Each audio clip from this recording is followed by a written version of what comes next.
Hey guys, my name is Crystal and welcome back to my channel. For those of you who don't know me, I've been natural for about 8 years. I've gone through locks, I have cut off a lot of my hair, I've dyed it, bleached it rather, and I am back with the loose hair, 100% natural.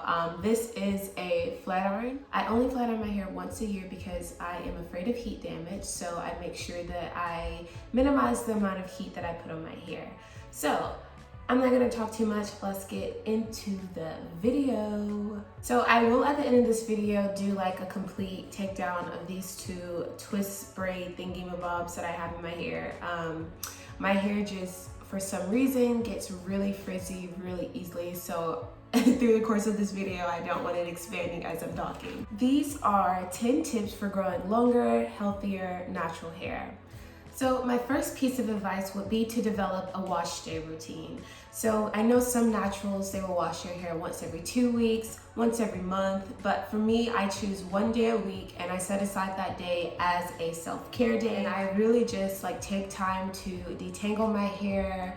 I make sure that I have the products that I need to use. I have transitioned through different products over the years, but I think that the best thing that you can do is have a set of products that work for your hair. Just develop some type of self-care day, because honestly, you deserve it. You've been through a tough week, I'm sure. So just get that done. My second piece of advice is something that I mentioned previously about minimizing heat. So like I said, I only flat iron my hair once a year, and it's usually on some type of significant event. But since nothing has really been happening this year, I figured I would go ahead and do it early in the year. And if I do decide to flat iron it again, it'll definitely be towards the end of the year. But make sure you're not constantly putting heat on your hair, because heat damage is almost impossible to reverse, and you don't want that to be the reason why you have to start over again. And not just with flat irons, you can get heat damage from blow drying your hair constantly as well. So if you do have to blow dry your hair, just make sure you're using low heat settings, or you're not, constantly putting heat on your hair every single day. I know that there are some girls who do like to wear their hair straight all the time, and that's fine, but find you a good heat protectant as well, and that could help minimize some of the heat damage. My third piece of advice would be to find you a great product for detangling your hair. Now, there are a lot of benefits to detangling your hair. For me, whenever I was just using the finger detangling method, I found that there was a lot of buildup on my scalp, and I couldn't understand why, even though I was washing my hair every week, I still had crazy buildup on my scalp. And then I realized it's because I really wasn't detangling all of the shed hair out of my head. And so that shed hair and the buildup was just sitting there on my scalp and building some type of force fill layer. This is really disgusting. So I eventually got around to finding a great product that works for detangling my hair. And I honestly just use VO5. Now this product is literally 78 cents to $1 depending on where you get it from. I shop from Walmart, and VO5 conditioner is the best detangling product I use. Like I said, it's really cheap. You don't really have to spend a lot of money on products, and it's okay to experiment and rotate through products until you find something that works for you. Also, when you're detangling your hair, try to work in sections, because if you have a lot of hair, or if you have really thick hair, it's almost impossible to really coat every strand of hair unless you're working in sections. So I always divide my hair into 4 sections before I wash my hair or detangle my hair, and it's just easier to work through each of those sections separately and make sure that I'm detangling every part of my hair. My fourth piece of advice goes without saying, but you really have to be patient when you're going on this journey. It is very tedious, and yes, you are gonna want to relax your hair. I want to relax my hair at least once or twice a year, but I don't, because I remember the pain of actually getting the relaxer and why I transitioned in the first place. And honestly, I would just throw my hair in a protective style before I get to the point of wanting to relax it that badly. My fifth piece of advice would be to avoid split ends or those single strand knots. So split ends actually are, if you look at your hair strand through a microscope, you'll see that your hair is actually splitting in two. But there are ways to get rid of those split ends. I know that there are products that people use to address split ends, or some people just get their ends trimmed. But figure out what works best for your hair. I honestly just trim my own ends. If my split ends or my single strand knots get that bad, I will go into a salon. My sixth piece of advice would be to keep your hair stretched. So the reason why a lot of people do get those single strand knots is because your hair is so coily and it's curling up on itself, and then you have knots. And what those single strand knots do is that they eventually get really, really tight and they break off. So if you want to know why your hair isn't really growing, which I feel like if you're alive, your hair is going to continue to grow, it's probably because your ends are breaking off faster than the rate that it's growing. And there's a lot of reasons for breakage: dry hair, split ends, single strand knots. Honestly, the best thing for me is just keep my hair stretched, and I usually do that without heat. My 7th piece of advice would be to stay away from bleach. So back when I was a senior in high school, I bleached my hair, and as you can see, all of that bleach is gone because it pretty much just fell out.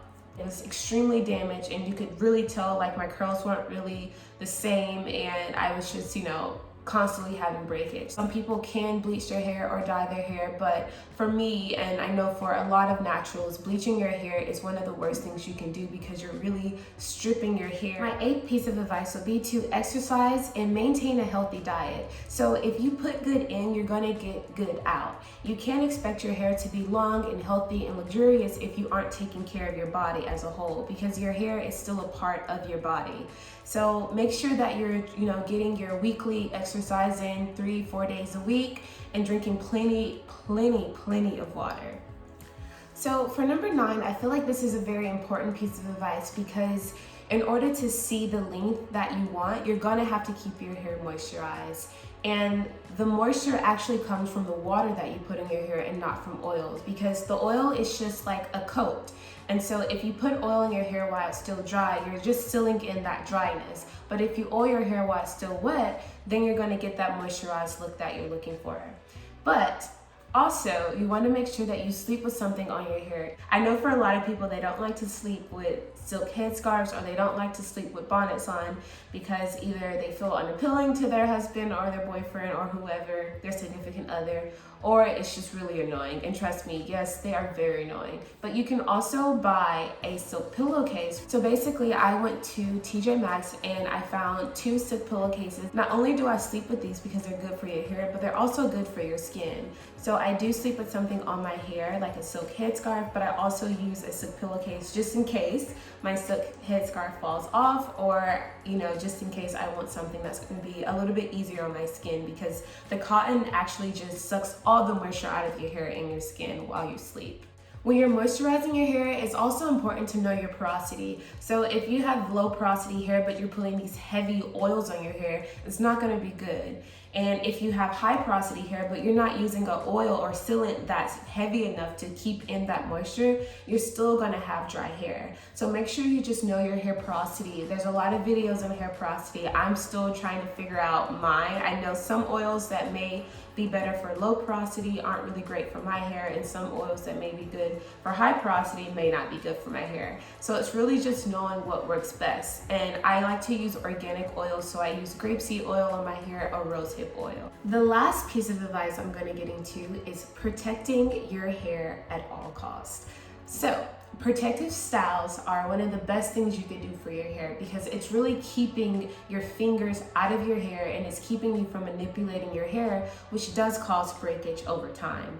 So whenever I got locks, I noticed that there was a huge difference in my length after I combed out my locks. Now, I don't recommend getting locks for the sake of growing your hair. Before I got locks, I was shoulder length for the most part, but my hair wasn't really growing like I thought it should be. And then after I got locks, my hair was to like my mid back or even lower. And so I realized that because I wasn't manipulating my hair and constantly combing my hair, it had time to grow. And so now that I have my loose hair back, I actually just use protective styles like flat twist or braids, and I just keep it that way for as long as I can. You don't have to use weaves to protect your hair. I sometimes use box braids, or I'll use Kankalon hair, but you don't really have to do that. It's honestly what works best for your hair. So yeah, comment below, let me know if some of these tips and tricks actually work for you, or if there's something new that you heard in this video that you didn't know before. Good luck to you on your journey. I know this process can be very tedious, trust me. I've wanted to turn back several times, but you have to be patient and you have to stay motivated if you really want to walk in the beauty and grace that is your natural hair. Okay, let's get into this link check. It's already unraveling a little bit anyway, because it's so freaking straight. Okay. One side.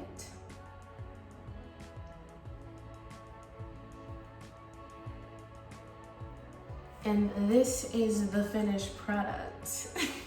I'm still hoping to get to tailbone length soon, but I know it's gonna take me really trying because I feel like my hair has hit that mark of like, this is it for me, sis. Like, okay, that's it. But I'm trying, and so I'm gonna continue to use a lot of the advice that I've given you in this video, and I'm gonna continue to stay motivated and look at these beautiful naturals on YouTube and Pinterest and what have you, because that is the way that I stay motivated during this journey. And I wish you much peace and love throughout your journey as well.